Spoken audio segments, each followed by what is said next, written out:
Kwentuhan muna ulit tayo habang papunta ko sa birthday party ng kaibigan ko.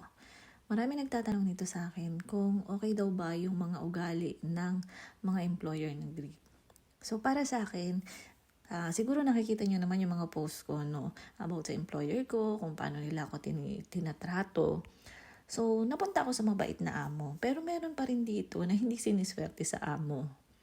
Pero hindi ko sinisiraan ng mga Sinasabi ko lang yung reality na nangyayari talaga. Kasi katulad sa ibang bansa, sa ibang lugar, 'di ba? Hindi naman pare-pareho ang ugali ng tao, may mabait, may hindi. So kaya kayo, kung may plano kayo na pumunta or mag-apply dito sa Greece, tibayan niyo yung pananampalataya niyo. Lagi kayo magdasal na sana bigyan kayo or mapunta kayo sa okay na amo, babait na amo. Kasi yun lang yung panghahawakan natin. Lalo na kung mga baguhan tayo.